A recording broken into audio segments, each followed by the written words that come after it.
ॐ भूर्भुवः स्वः तत्सवितुर्वरेण्यं भर्गो देवस्य धीमहि धियो यो नः प्रचोदयात्। ओम शांति शांति शांति। नमस्ते मेरे प्रिय दोस्तों। भगवान श्री राम नाम है ऋषि की सर्वोत्तम शिक्षा। Who am I self inquiry का मैं हिंदी अनुवाद आपके सामने प्रस्तुत कर रहा हूँ। इससे मेरे उन भाई बहनों को लाभ मिलेगा जो इंग्लिश नहीं समझ पाते। हिंदू भाषी प्रदेशों में रहने वाले मेरे भाई बहन इससे भगवान श्री राम नाम ऋषि की सेल्फ इंक्वायरी की जो अनुभूति थी उसके ऊपर हिंदी में वीडियो बना रहा हूँ। आत्म अनुसंधान सिद्धांत। स्मरण होगा कि आत्म भान एवं आत्म विस्मृति के प्रकरण में श्री रमन ने कहा था, देह मन के माध्यम से कार्य करने वाला कोई व्यक्ति है। इस विचार को त्यागने मात्र से आत्म साक्षात्कार किया जा सकता है।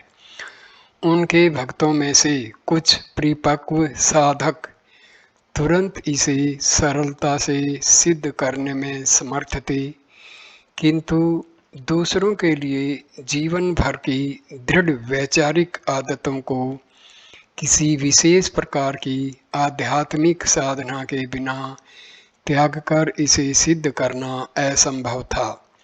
श्री रमन उनकी इस मुश्किल परिस्थिति से सहानुभूति रखते थे और जब भी आत्म सभानता बनाए रखने के लिए किसी दूसरी पद्धति बताने के लिए प्रार्थना की जाती तो वे आत्मानुसंधान नाम की युक्ति बताते थे। यह साधना पद्धति उनके व्यावहारिक आध्यात्मिक उपदेश का मूलाधार थी। अगले 3 प्रकरणों में इसके सभी पहलुओं को विस्तार से प्रस्तुत किया जाएगा। इस युक्ति का वर्णन करने के पूर्व श्री रमन के मन के स्वरूप विषयक विचारों को समझाना आवश्यक है, क्योंकि आत्मा अनुसंधान का लक्ष्य स्वानुभव से यह जानना है कि मन का अस्तित्व नहीं है। श्री रमन के मतानुसार मन तथा शरीर की प्रत्येक सभान क्रिया के केंद्र में कुछ न कुछ करने वाला मैं है, जिसका अस्तित्व पूर्व धारणा के रूप में बिना सोचे विचारे ही सच्चा मान लिया जाता है। मैं सोचता हूँ, मैं याद करता हूँ, मैं कार्य करता हूँ इत्यादि में मैं सब क्रियाओं की जिम्मेदारी अपने ऊपर ले लेता है। श्री रमन इस सामान्य भाव को अहम वृत्ति कहते थे। अहम वृत्ति मीन्स ईगो। अहम वृत्ति का अर्थ मन की निरंतर बदलने वाली मूल वृत्ति होती है। आत्मा अर्थात सच्चा मैं कभी भी मैं करता हूँ या मैं सोचता हूँ ऐसी कल्पना नहीं करता, लेकिन जो मैं इन सब कल्पनाओं को करता है वह मन की सृष्टि है। अतः उसे आत्मा का बुद्धि में पड़ा हुआ प्रतिबिंब माना जाता है।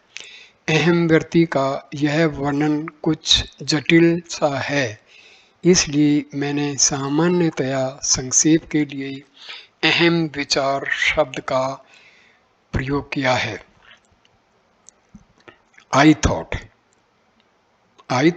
प्राइमरी थॉट, रूट थॉट और ईगो एक ही मतलब है। श्री रमन यह मानते थे कि व्यक्तित्व विभिन्न रूपों में स्वयं को प्रकट करने वाला अहम विचार मात्र है। बुद्धि, स्मृति एवं अहम भाव इत्यादि मन के विविध व्यापारों को अलग मानने की बजाय वे उनको अहम विचार के भिन्न भिन्न रूप मानना पसंद करते थे। व्यक्ति तो मन से अलग नहीं है, मन अहम विचार से अलग नहीं है। अतः सच्चे मैं रूपात्मा का ज्ञान होने पर उससे भिन्न व्यक्तित्व का भाव यदि अदृश्य हो जाए तो मन तथा अहम विचार भी अदृश्य हो जाते हैं। इस तथ्य की पुष्टि उनके बार बार किए गए इस विधान से होती है कि आत्म साक्षात्कार के बाद विचारों का विचारक, कर्मों का कर्ता तथा अलग व्यक्ति होने की सभानता वाला जीव नहीं रहता, क्योंकि उनकी यह दृढ़ मान्यता थी कि जिसका सच्चा अस्तित्व है वह आत्मा ही एकमात्र सत्य है। अहम विचार भ्रांति जन्य कल्पना से अधिक कुछ भी नहीं है, अर्थात उसका अपना स्वतंत्र सच्चा अस्तित्व नहीं है। तो फिर वह दिखता क्यों है? इस प्रश्न का उत्तर भी ये कहकर देते थे कि किसी पदार्थ से एक रूप हुए बिना उसका अस्तित्व दिखता नहीं है। जब विचार उत्पन्न होते हैं तो यह अहम विचार उनके स्वामित्व का दावा करता है, जैसे मैं सोचता हूँ, मैं मानता हूँ, मैं काम कर रहा हूँ इत्यादि।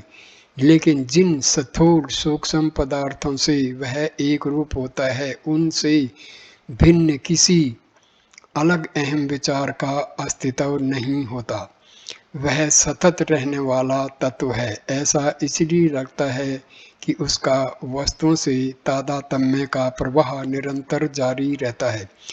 इन सारे तादात्म्यों का मूल इस गलत प्रारंभिक धारणा में ढूंढा जा सकता है कि मैं आकार का अहम विचार शरीर के स्वामी के रूप में या उसमें निवास करने वाले के रूप में शरीर तक मर्यादित है, अथवा शरीर के भौतिक आकार के समान आकार वाला है। मैं शरीर हूँ ऐसा मूल विचार उसके उत्पन्न होने के पश्चात होने वाले सब गलत तादात्म्यों का जन्म स्थान है और इसका विनाश आत्मा अनुसंधान का मुख्य लक्ष्य है।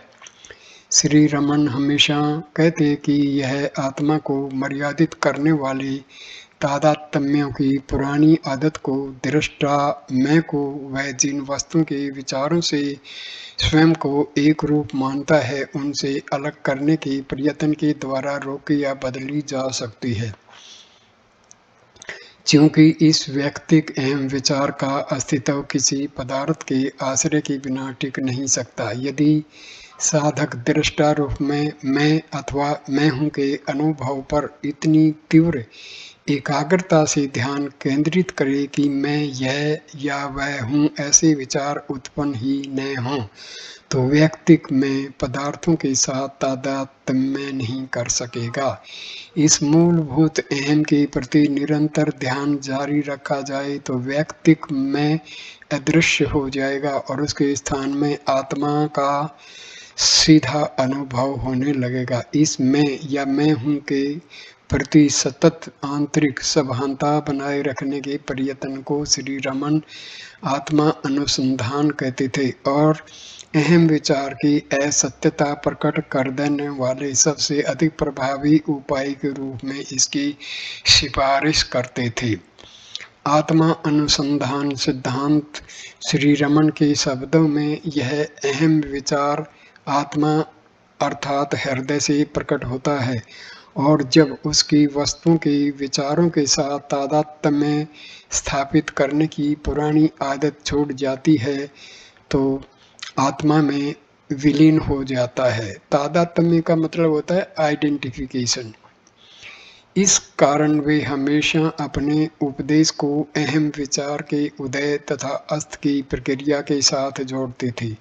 वे कहते कि अहम विचार को उसके जन्म स्थान में लीन कर दीजिए या अहम विचार कहाँ से प्रकट होता है इसकी तलाश कीजिए। इन सब विधानों का तात्पर्य समान होता था।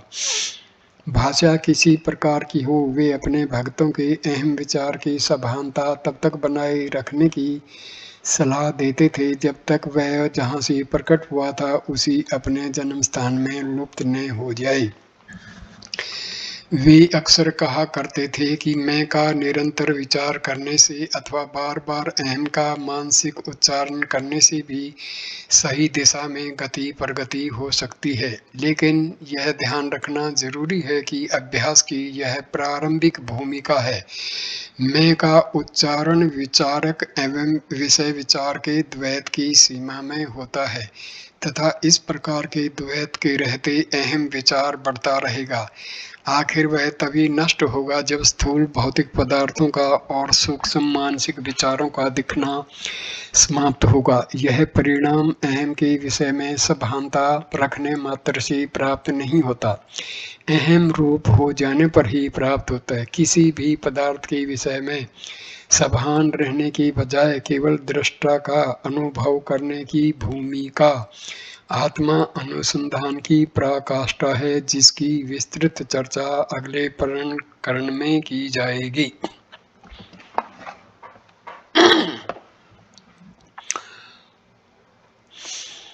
यह महत्वपूर्ण भेद वह तत्व है जो आत्मा अनुसंधान को अन्य सब आध्यात्मिक साधना पद्धतियों से अलग करता है। इससे यह बात भी स्पष्ट हो जाती है कि श्री रमन क्यों दूसरी साधना प्रणालियों को हमेशा बेअसर बताते थे। वे अक्सर यह स्पष्ट करते कि प्रारंभिक ध्यान पूजन में एवं योग के अभ्यास में ध्याता तथा ध्येय की आवश्यकता होती है, जिससे अहम विचार नष्ट होने की बजाय पुष्ट होता है। उनके मत के मुताबिक ऐसी साधना पद्धतियां मन को सफलतापूर्वक अस्थायी रूप से शांत कर सकती हैं एवं संभवतः आनंदपूर्ण अनुभूतियों को भी प्रकट कर सकती हैं, लेकिन कभी भी आत्म साक्षात्कार में परिणत नहीं हो सकती, क्योंकि इनसे अहम विचार स्पष्ट रूप से अलग होकर अपने अस्तित्व को मिटा नहीं सकता। इस प्रकरण में दिए गए वार्तालाप अधिकतर श्री रमन के आत्मा अनुसंधान विषयक सैद्धांतिक विचारों को प्रस्तुत करते हैं। इस तकनीक के व्यावहारिक पहलू प्रकरण विस्तार से दिए जाएंगे। प्रश्नोत्तरी के रूप में आत्मानुसंधान। प्रश्न: मन का स्वरूप क्या है? उत्तर: मन अहम विचार से भिन्न नहीं है। मन तथा अहंकार एक हैं। उसकी बुद्धि, स्मृति इत्यादि शक्तियां भी मन ही है। मन, बुद्धि, चित्त जिसमें संचित वासनाएं संस्कार रहते हैं तथा अहंकार, ये सब एक मन ही है। यह ऐसा है जैसे किसी मनुष्य को उसके विभिन्न कार्यों के अनुसार विभिन्न नाम दिए जाते हैं। व्यक्तिक जीव इस अहंकार से भिन्न कुछ भी नहीं है। प्रश्न: हम मन के स्वरूप को कैसे जान सकते हैं, अर्थात उसका अंतिम कारण या तत्व क्या है जिसका वह प्रकटीकरण है? महर्षि इसका उत्तर देते हैं: विचारों को उनकी मूल्यवत्ता के क्रम में देखने पर अहम विचार सबसे अधिक महत्व का लगता है। व्यक्ति विचार अन्य सब विचारों का मूल या स्कंद है, क्योंकि प्रत्येक व्यक्ति या विचार किसी व्यक्ति विशेष के विचार के रूप में ही प्रकट होता है। अहम विचार से स्वतंत्र उसका अस्तित्व कहीं भी नहीं देखा जाता है। इसका यह अर्थ हुआ कि अहम विचार प्रक्रिया प्रदर्शित करता है।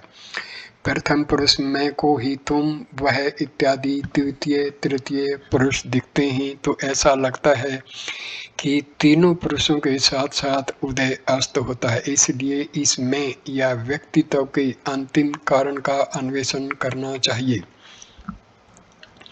यह मैं कहाँ से उत्पन्न होता है, इसे अंदर ढूंढिए तो वह अदृश्य हो जाता है।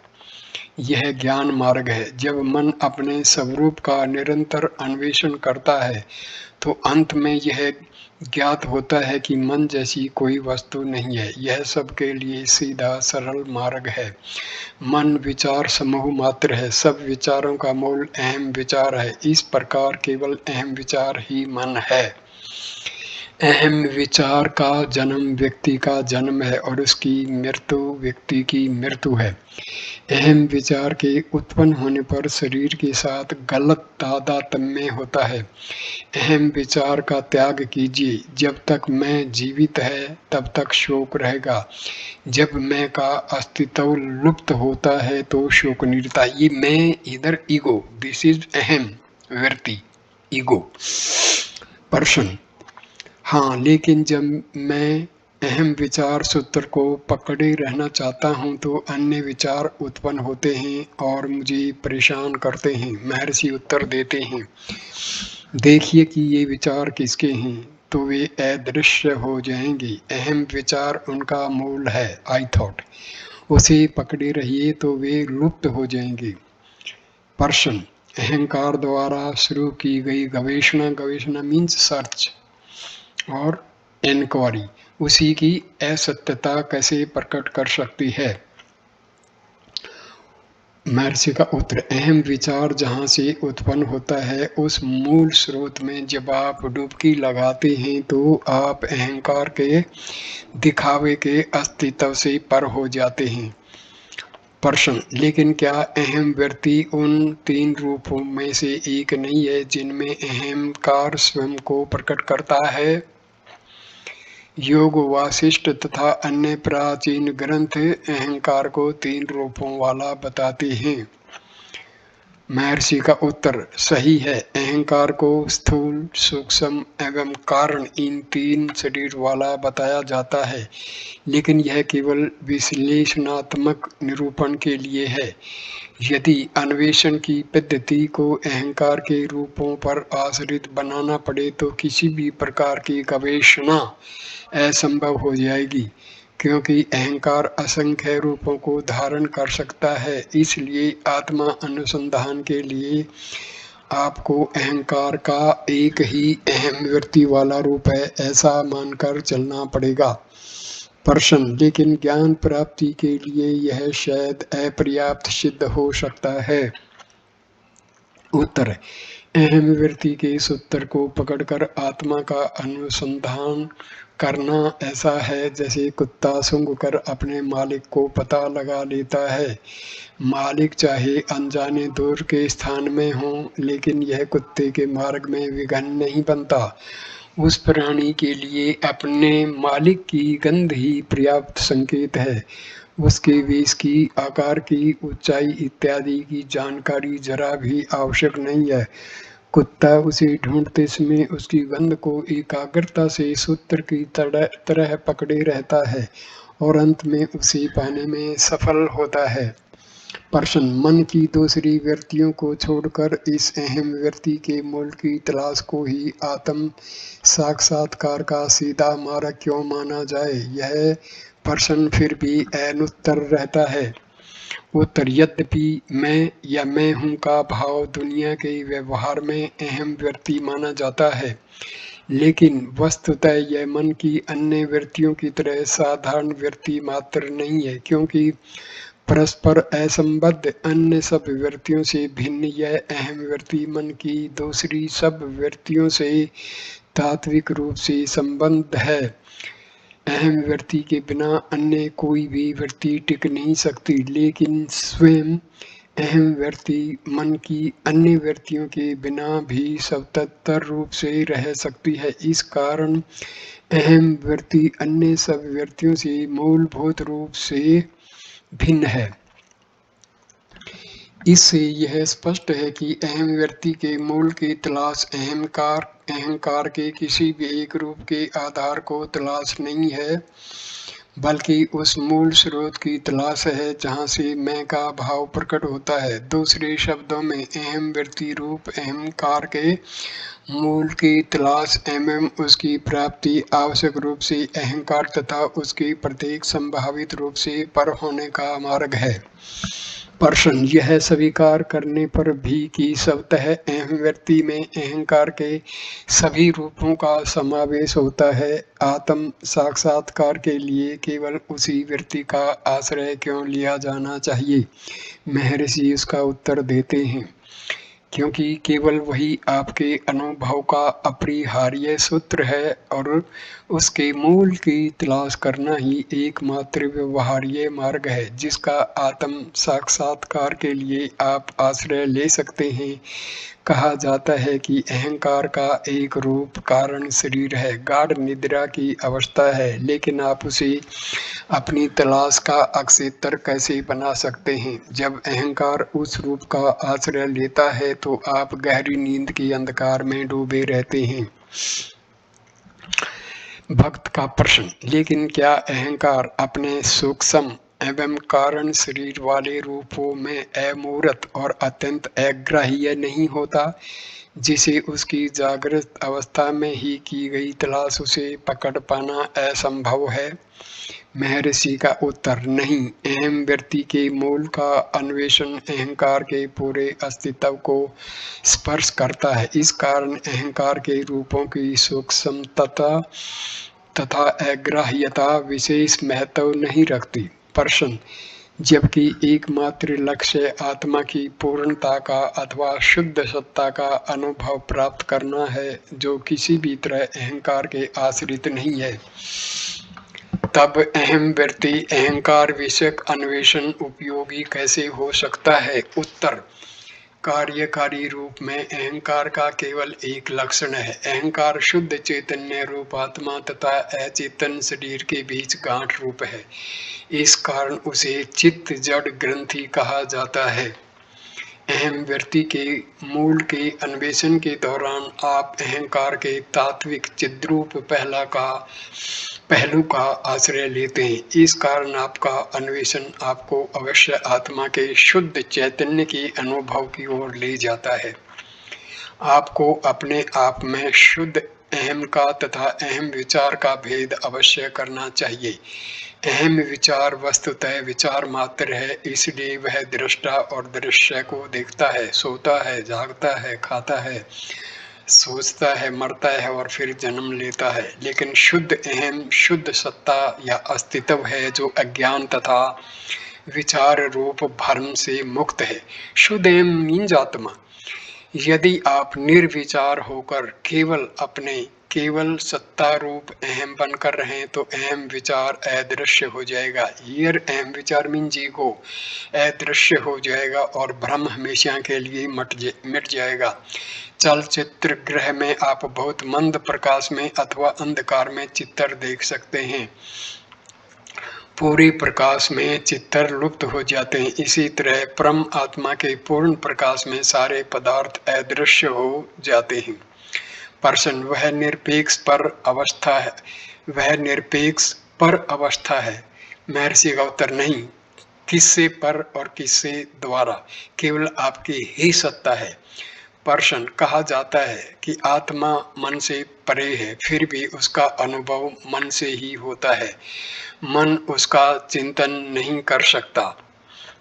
मन से उसका विचार या कल्पना भी नहीं की जा सकती। मन उसका चिंतन नहीं कर सकता और सिर्फ मन से उसे देखा जाता है। इन विरोधों का मेल किस प्रकार बिठाया जाता है? इसका उत्तर महर्षि इस प्रकार देते हैं। आत्मा का अनुभव मरे हुए मन से अथवा निर्विचार अंतर्मुख मन से होता है। तब मन अपने मूल आश्रय आत्मा को देखता है और तद्रूप हो जाता है। तब कोई दृष्टा किसी दृश्य को नहीं देखता। जब कमरे में अंधकार हो तो वस्तुओं को देखने में नेत्रों की सहायता के लिए दीपक आवश्यक होता है, लेकिन जब सूर्योदय हो जाए तो उसकी आवश्यकता नहीं होती। सूर्य को देखने के लिए दीपक की आवश्यकता नहीं होती। आप अपने नेत्रों को स्वयं प्रकाश सूर्य की ओर मोड़ें, इतना ही केवल जरूरी है। इसी प्रकार मन का उपयोग है। पदार्थों को देखने के लिए मन के प्रतिबिंबित प्रकाश की आवश्यकता है। हृदय को देखने के लिए मन को उसकी ओर अंतर्मुख कर देना पर्याप्त है। तब मन नष्ट हो जाता है और हृदय प्रकाशित हो उठता है। मन का मूल तत्व चैतन्य या सभानता है। जब वह अहंकार के अधीन होता है तब वह तर्क करने की, विचार करने की और इंद्रियों से विषयों को ग्रहण करने की शक्ति के रूप में कार्य करता है। क्योंकि वैश्विक मन अहंकार से सीमित नहीं होता, उसके लिए स्वयं से भिन्न कुछ भी नहीं है, अतः वह केवल चैतन्य रूप है। I am that I am, मैं वह हूँ, इस बाइबल के कथन का यह अभिप्राय है। अपने ही आत्मा की परम चेतना में जब मन का लय होता है, समझिए कि तब इच्छा, क्रिया तथा ज्ञान इत्यादि की सारी शक्तियाँ उस चेतना में केवल काल्पनिक ख्यालों जैसी दिखती हैं और शब्दतः पूर्णतया लुप्त हो जाती हैं। स्मृति एवं विस्मृति जैसी द्वंद्वों के सहारे कार्य करने वाला अशुद्ध मन ही जन्म मरण चक्र रूप संसार है। विचार तथा विस्मृति की क्रियाएं जिसमें नष्ट हो गई हैं, ऐसा सच्चा अहम ही मोक्ष है और उसमें जन्म मरण का हेतु प्रमाद आत्म विस्मृति नहीं है।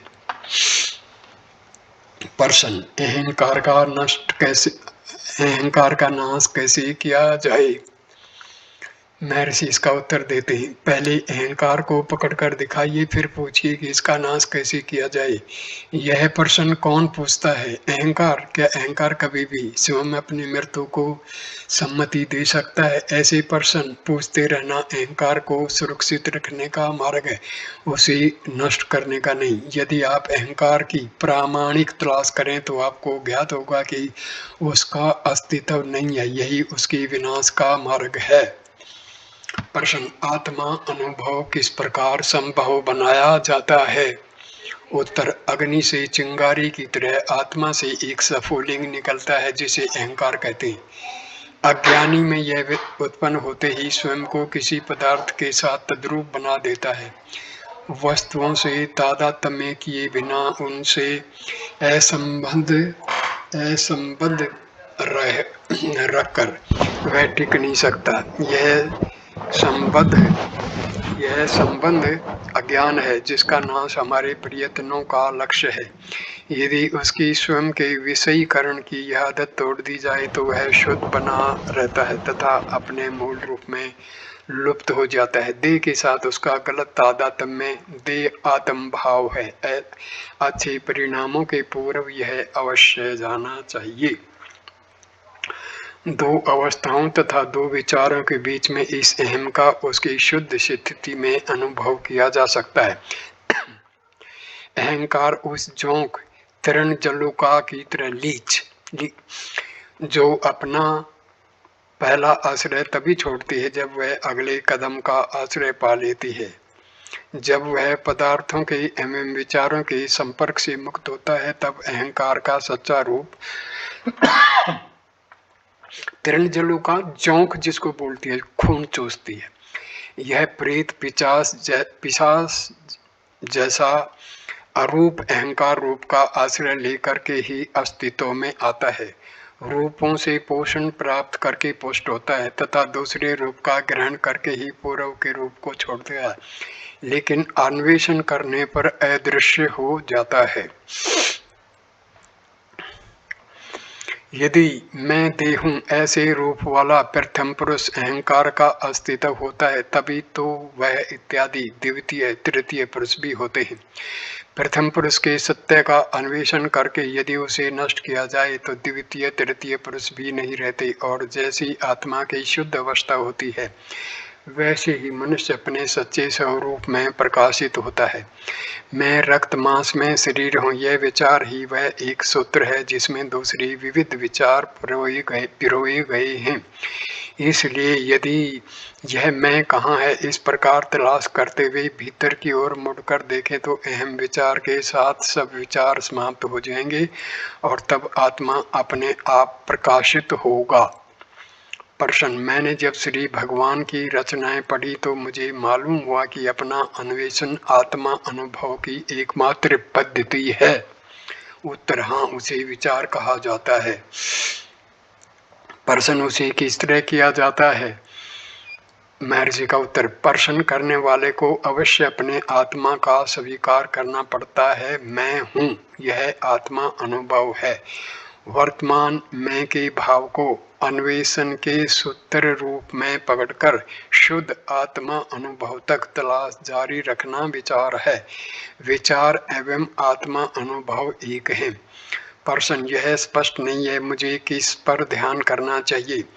महर्षि का उत्तर, ध्यान के लिए ध्येय की आवश्यकता होती है। विचार में ध्येय रहित केवल ध्याता होता है। ध्यान एवं विचार में यह भेद है। प्रश्न, क्या ध्यान आत्मा अनुभव की कार्यक्षम प्रक्रियाओं में से एक नहीं है। उत्तर, किसी एक वस्तु पर एकाग्रता ध्यान है। विविध विचारों को रोककर केवल एक विचार पर चित्त को एकाग्र करने के हेतु ध्यान किया जाता है। आत्मा अनुभव के पूर्व यह एक विचार भी अदृश्य हो जाना चाहिए, लेकिन आत्मा अनुभव में कोई नई वस्तु प्राप्त नहीं होती है, वह प्रथम से ही है, परंतु विचारों के पर्दे से छिपा हुआ है। हमारे सारे प्रयत्न इस पर्दे को हटाने के लिए हैं, तब आत्मा अनुभव प्रकट होता है। यदि साधकों को ध्यान करने की सलाह दी जाए तो बहुत लोग संतुष्ट होकर चले जाएंगे, लेकिन उनमें से कोई वापस आकर पूछ सकता है, किसी भी वस्तु पर ध्यान करने वाला मैं कौन हूँ। ऐसे साधक को आत्मा की तलाश करने के लिए ही कहना चाहिए, वह अंतिम भूमिका है, विचार है। प्रश्न, क्या ध्यान के बिना केवल विचार से काम चलेगा। उत्तर, विचार प्रक्रिया है और लक्ष्य भी है। मैं हूँ यह लक्ष्य है और अंतिम सत्य है। प्रयत्न पूर्वक उसे पकड़े रहना विचार है। जब स्वाभाविक, अनायास एवं स्वयं स्फूर्त रूप में रहने लगे तो आत्मा अनुभव है। चित्तलय के लिए सबसे अधिक कार्यक्षम विचार को छोड़कर अन्य कोई प्रभावी मार्ग है ही नहीं। दूसरी पद्धतियों से मन को शांत किया जाए तो अल्प समय के लिए वह समाधिस्थ होगा, लेकिन पुनः विक्षिप्त हो जाएगा। आत्मा अनुसंधान एकमात्र अमोघ साधन है और सीधा मार्ग है, जिससे पूर्ण निर्गुण अनंत सत्ता स्वयं आप हैं, इस सत्य का आप अनुभव कर सकते हैं। प्रश्न, आत्मा अनुसंधान को ही ज्ञान का एकमात्र सीधा मार्ग क्यों माना जाए। महर्षि का उत्तर, क्योंकि आत्म विचार से भिन्न सभी साधनाओं में साधन के रूप में मन को बनाए रखने की पूर्व धारणा स्वीकृत होती है, क्योंकि मन के बिना उसका अनुसरण नहीं किया जा सकता। साधना की विभिन्न भूमिकाओं में अहंकार सूक्ष्म से सूक्ष्म रूपों को धारण करता है, किंतु कभी भी नष्ट नहीं होता। जनक ने जब कहा, अब मैंने उस चोर को जान लिया है जो अब तक मुझे परेशान करता रहा, अब मैं अविलंब उसको नष्ट करने का सीधा उपाय करूंगा, तो वह राजा अहंकार या मन के उद्देश्य से ऐसा कह रहा था। लेकिन इस चोर को अन्य साधनाओं से तो पकड़ा जा सकता है। आत्मा विचार से भिन्न साधनाओं के द्वारा अहंकार या मन को नष्ट करने का यत्न ऐसा है जैसे पुलिस वेशधारी चोर ही चोर को अर्थात स्वयं को पकड़ने का नाटक करे। आत्मविचार ही इस सत्य को प्रकट कर सकता है कि वास्तव में अहंकार का अस्तित्व नहीं है और मनुष्य को आत्मा की पूर्ण शुद्ध अद्वैत सत्ता का अनुभव करा जा सकता है। आत्मा अनुभव होने के पश्चात कुछ भी जानना शेष नहीं रहता, क्योंकि आत्मा पूर्ण आनंद और सर्वरूप है। प्रश्न, आत्मा अनुसंधान अन्य पद्धतियों से अधिक सीधी पद्धति क्यों है। महर्षि इसका उत्तर देते हैं, अपने आप से अभिन्न केवल पूर्ण शाश्वत परमात्मा में निष्ठा ही शरीर से आबद्ध जीव के लिए भवसागर से पार जाने की एकमात्र नाव है। अहंकार का नाश ही सत्य है। अहंकार की पहचान की तलाश करके उसे नष्ट कर दीजिए, क्योंकि अहंकार कोई वास्तविक सत्ता नहीं है, वह अपने आप अदृश्य हो जाएगा और सत्य स्वयं प्रकट होगा। यह सीधी पद्धति है और सब पद्धतियां अहंकार को बनाए रखती हैं। उनमें कई संदेह उत्पन्न होते हैं तथा मैं कौन हूँ, इस सनातन प्रश्न का समाधान करना अंत में बाकी रहता है। किंतु इस पद्धति में अंतिम प्रश्न ही किंतु इस पद्धति में अंतिम प्रश्न ही एकमात्र प्रश्न है और उसे प्रारंभ में ही उठाया जाता है तथा इसमें अन्य किसी साधना की आवश्यकता नहीं है।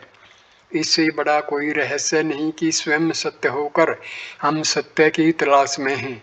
हम सोचते हैं कि हमारे सत्य को कोई आवरण छिपाए हुए है जिसे हटाना जरूरी है। यह आशास्पद है।